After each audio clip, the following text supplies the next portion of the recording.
Assalamualaikum warahmatullahi wabarakatuh. Waalaikumsalam warahmatullahi wabarakatuh. Apa kabar Ustaz? Alhamdulillah, Alhamdulillah. bagus lah. Harus dibaguskan. Harus bagus kan?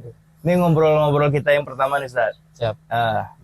Insya Allah ini bulan puasa, puasa Ustaz. Insya Allah.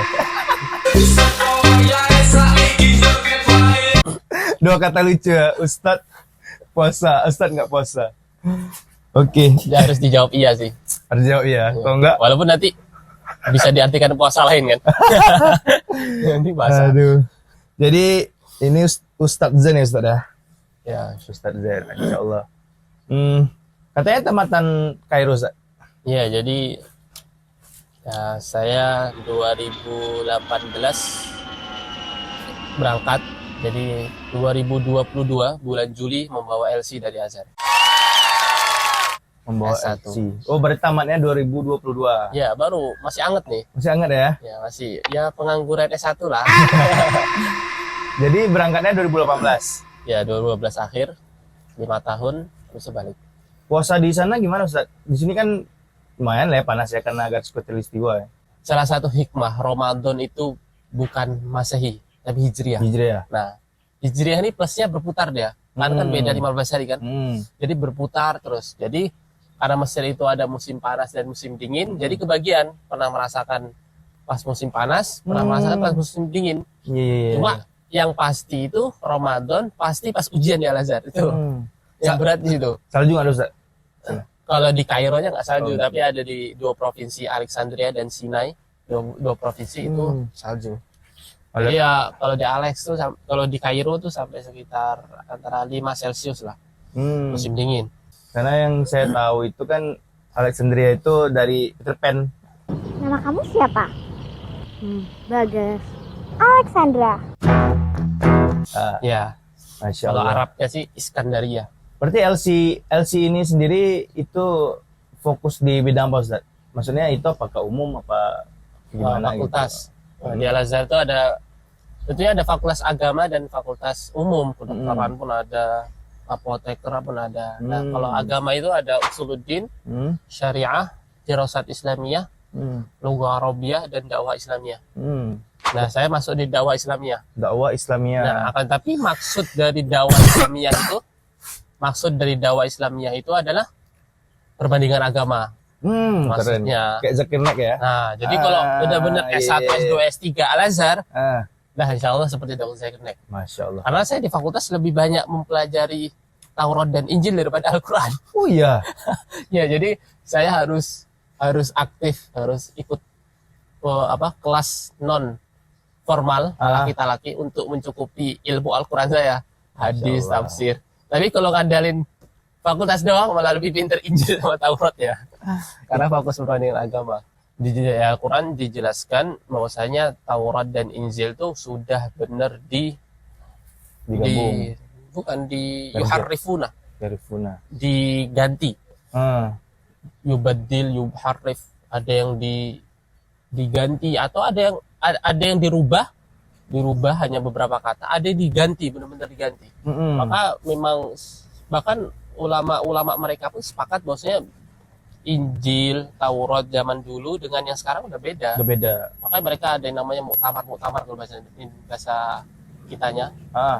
Setiap beberapa tahun tuh ada muktamar untuk membuat kesepakatan Injil mana yang kita pakai, karena ada ratusan Injil dan Taurat versi mereka. Iya betul.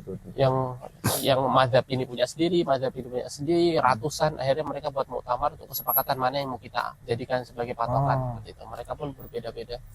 Jadi kalau kuliah di Mesir itu Ustaz, itu waktu angkatan Ustaz tuh Ustaz sendiri nggak orang Indonesia gitu? Enggak, angkatan saya cukup banyak, 1.500-an. Lama ya? Itu dari Indonesia semua? Indonesia saja 1.500. Indonesia saja 1.500 di fakultas dakwah itu? Oh, enggak, tersebar di beberapa fakultas, tapi angkatan saya. Dan itu setiap tahun selalu bertambah. Enggak, kalau maksud saya ini sih, kalau maksud saya itu di fakultasnya Ustaz fakultas aja. saya. Indonesia itu berapa orang? Di fakultas saya ini termasuk fakultas yang paling sepi. Wafidin itu orang asing. Orang asing. Kalau masyarakat Wafidin, orang asing non Mesir, itu mayoritas yang paling favorit masuk usuluddin sama syariah. Biasanya fakultas dakwah ini Angkatan saya saja cuma 4 orang. 4 orang. Indonesia, Indonesia. Malaysia pun cuma 1, Thailand mungkin 3. Ah, Nanti sedikit lah orang asing. Sedangkan kalau di Fakultas Usuluddin atau Syariah tuh ribuan orang Indonesia sampai 800. berarti tempat Ustaz Mayoritas Mesir. mayoritas Jadi Mesir. cuma di Fakultas Dakwah dibandingkan dengan fakultas agama lain Ah? yang benar-benar kerasa kuliah di Mesir. Karena kalau kuliah di Usuluddin, di Syariah itu ketemu mana-mana ketemu orang Indonesia, bahkan sama udah aja kayak ya? IAIN gitu bilang nyebutnya. Sama aja ya, cuma beda Udah. tempat kuliah aja ya. Ya udah kayak UIN, udah kayak UIN, Udah kayak UIN. Jakarta. Iya, Indonesia bener, semua bener. satu kelas di Indonesia, kalau Indonesia. Beda di Mesir aja. Bedanya di Mesir Ah. aja. Keluar gerbang baru bahasa Mesir. Iya, iya, iya. Di kelas kayak orang Indonesia. Berarti di sana ngekos dong? Iya, bahasa Ya. sini ngekos ya. Kos, tapi sana kos-kosannya bentuk apartemen ya. Oh, kayak di film Ayah Cinta. Nah, gitu ya. Calon suamimu berhak melihat wajah aslimu. Bisa kita bilang lah minor kan di sana waktu kuliah kan. Nah, pernah nggak kejadian bully-bullying gitu, Kak? Misalkan Jadi gini, spesialnya Mesir nih, khususnya Al-Azhar, kita namanya saja wafid. wafid. Wafid itu secara makan kita disebutnya wafidin ya. Orang wafid itu pendatang Pendatang. atau tamu. Tamu. Bukan disebutnya orang asing. Oh enggak, Nah itu dari kata penyebutan kita di panggilan itu sudah memuliakan kita. Oh ini kita tamu ini. Iya, iya. Disebutnya wafidin. Itulah bil wafidin untuk mahasiswa-mahasiswa pendatang tamu. Iya, Jadi iya. Al-Azhar atau dosen-dosennya memang sangat menekankan kepada orang Mesir bahwasanya ini loh orang-orang datang dari jauh kesini bukan untuk urusan dunia, Iya. tapi untuk urusan agama. Betul. Dan nanti dia kembali ke negara mereka sebagai Sufaraul Azhar. Sufara Azhar itu sebagai utusan Azhar, wakil-wakil Azhar di negara-negara mereka. Maka memang tertanam oleh orang-orang Mesir, baik dosennya, muridnya, bahwasanya kita ini adalah tamu yang sangat dimuliakan. Contoh, kalau kita lagi ijroat administrasi kuliah, melihat ada orang wafid, orang non Mesir, pasti langsung disuruh duluan, fodol. Kalau orang luar Mesir Langsung. didahulukan. Iya, Keren ya? kalau nggak gitu, mereka habis kena marah sama dosennya. Keren tuh. Masuk, kalau di kelas, kalau kita datang terlambat, seharusnya duduk belakang, tapi kan wafid, tangan, langsung Ke depan. turun di depan. Dan ini sangat terasa di fakultas dakwah yang orang wafidnya minoritas. Kalau di Betul. syariah mungkin nggak terlalu kerasa, walaupun tetap kerasa itu.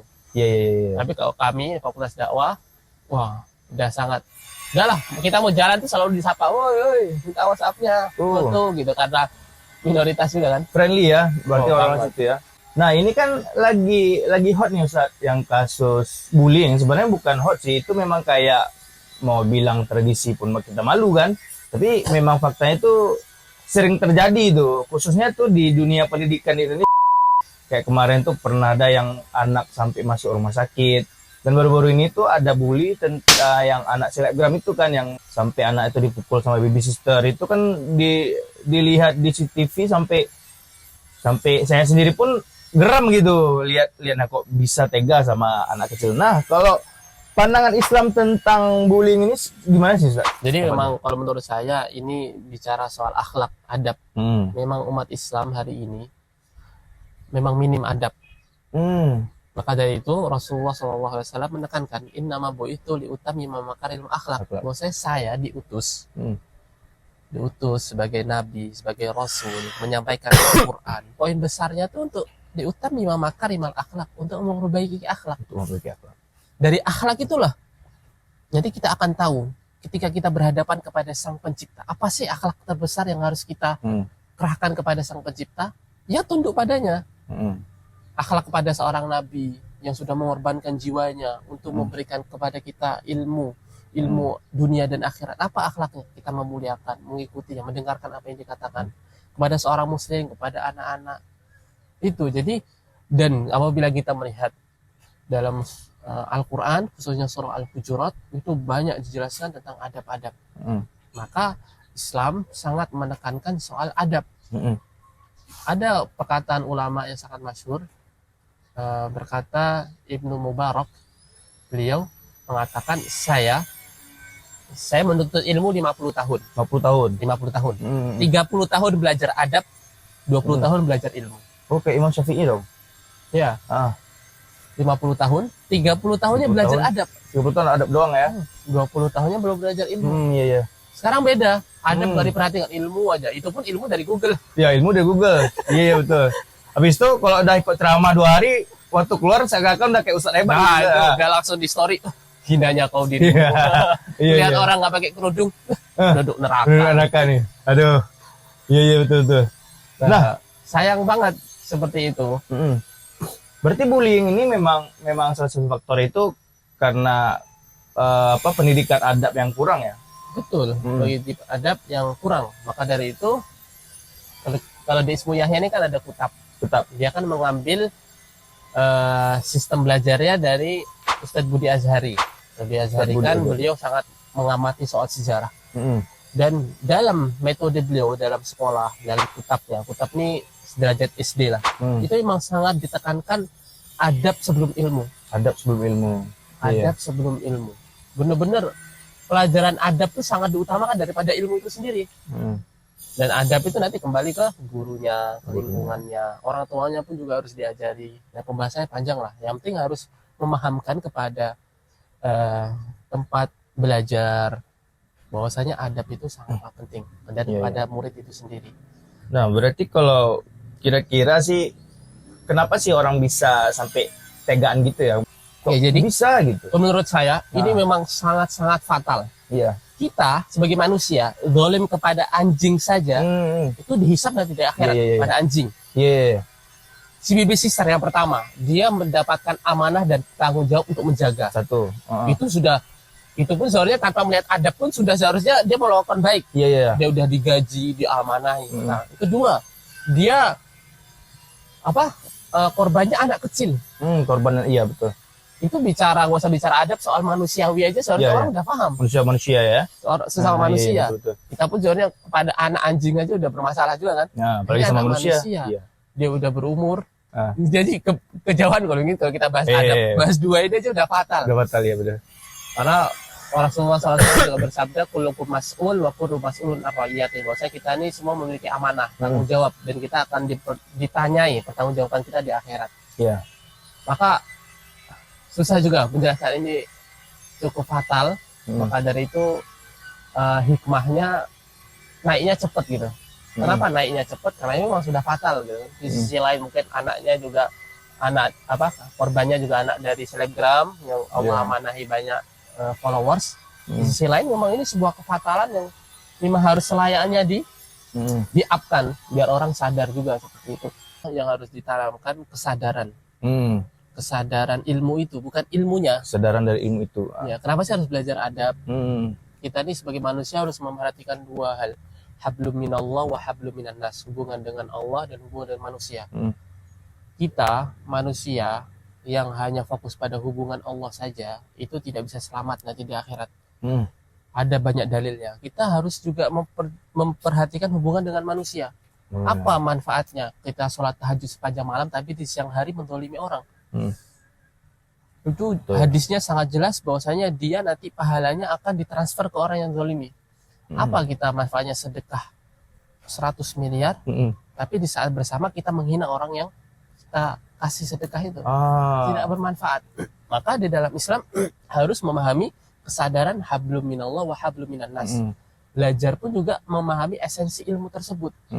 Dari situlah orang-orang akan paham kenapa harus belajar, kenapa harus mengamalkan, kenapa ada syariat ini, kenapa dilarang itu, kenapa diperintahkan itu, agar dia hidup ini tidak hanya menjalani ikut aja, tapi benar-benar berdiri di atas keilmuan dia secara sadar seperti itu. Iya. Kita balik ke apa tadi yang anak kucing sama anak anjing itu kan, itu yang saya pernah dengar ceritanya, koreksi saya Ustaz ya kalau salah gitu. Itu pernah ada yang punya kucing yang dikurung dalam rumah tapi dia masuk neraka, sedangkan kisah satu lagi yang kasih minum anjing tapi dia masuk surga Ustaz. Ya betul. Maka dari itu sampai sekarang ulama ada yang mengharamkan orang yang memelihara hewan dimasukkan dalam kandang. Seperti burung. Gitu. Itu ada ulama yang mengharamkan. Oh, ada sebagian ulama ya? Karena gitu ya? Kasihan dunia dia cuma satu sangkar itu Satu aja. sangkar itu doang, Soalnya iya, betul. satu alam semesta ini Adalah bisa dia kandang terbang-terbang. Iya benar. Maka dari itu termasuk sedekah juga ketika beli burung langsung dilepasin. Lepaskan. Itu kan termasuk sedekah yang mulia juga. Hmm. Sebagaimana juga dengan kucing. Ya. Soalnya kalau dia sediakan rumah bagus, besar kan, Hmm. bisa keliaran di ruang rumah, ya itu boleh lah. Sebagaimana dicontohkan oleh sahabat Abu Hurairah kan pecinta Boleh lah. kucing. Seperti itu. Terjadi itu. Nah, apa sih yang harus dilakukan, Ustaz? Kalau dari sisi korban, yang pertama tentunya harus sabar. Hmm. Tentunya ini Allah Subhanahu wa taala sedang memuliakan dia. Hmm. Dan Allah Subhanahu wa taala menyiapkan banyak hadiahnya ketika dia bersabar. Innama yuwaffas sabirun ajrahum bighairi hisab. Hmm. Yang pertama, yang kedua tentunya ini sebuah pembelajaran bagi dia. Hmm. Jangan begitu mudah memberikan amanah yang besar dari Allah ini kepada orang yang mungkin belum dipercaya 100%. Harus difilter banget gitu Ah, ya. ya.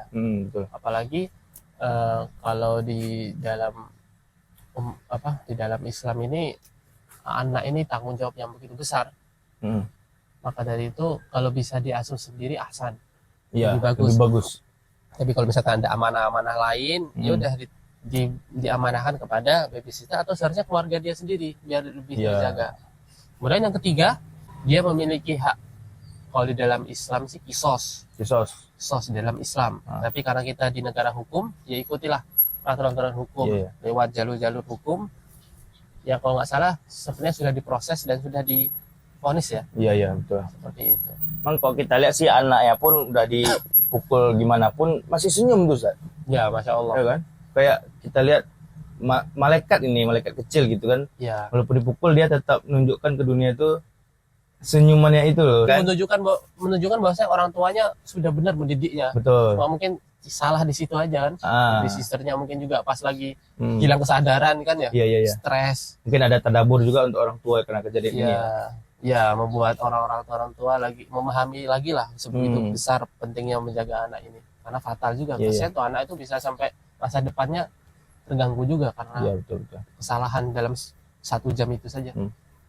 Oke, Ustaz, mungkin ada pesan untuk penonton mungkin apa dari masalah ini apa sih yang harus kita pikirkan gitu ke depannya. Ya, jadi apapun yang terjadi di muka bumi ini pasti ada hikmahnya. Dan hanya orang ulul albab saja, orang yang menggunakan akal sehatnya, yang berpikir menggunakan Al-Quran dan hadis yang bisa mengambil pelajaran. Tidak akan mengubah dunia ketika kita komen di Instagram dengan perkataan-perkataan buruk. Nggak akan merubah dunia itu. Cukup biar si korban lewat jalur hukum bantu si korban. Lebih bagus dia menasehati atau yang sabar ya daripada menghujat si pelaku. Karena pelaku pun mungkin nggak punya Instagram juga kan, nggak melihat. Itu mungkin HP pun disita mungkin. Nah, HP pun disita. Itu malah membuat sarang dosa kita. Iya, betul. Cukup kita mendoakan si korban, mendoakan juga si pelaku, dan yang penting mengambil pelajaran. Nah, ini yang kadang sudut pandang ini yang kadang kita bias itu, Ustaz. Iya, cukup. Karena kita emosi kan. Biadab. Betul, Tidak merubah betul. sedikit pun. Lebih bagus kita doakan, kalau memang mau bantu langsung ya samperin si korban ya gitu kan. Iya. Untuk meningkatkan lagi memperbaiki psikologinya lah kita bilang gitu. Dan yang penting mengambil pelajaran. Ini untung nih yang kita bisa mengambil pelajaran dari orang lain tanpa kita jadi korban. Iya. Apa harus nunggu jadi korban dulu baru ngambil pelajaran? Nah, itu banyak begitu kejadian yang Allah titipkan agar kita dapat pelajaran. Jangan sampai malah kita yang jadi korban dulu baru dapat ilmunya gitu. Oke. Terima kasih kepada tim yang sudah nge-set ini semua. Harapannya terus buat konten seperti ini karena ya kita tidak bisa mengubah media sosial, tidak bisa memarahi orang-orang yang berbuat buruk di media sosial kecuali dengan memberikan hal positif di media sosial.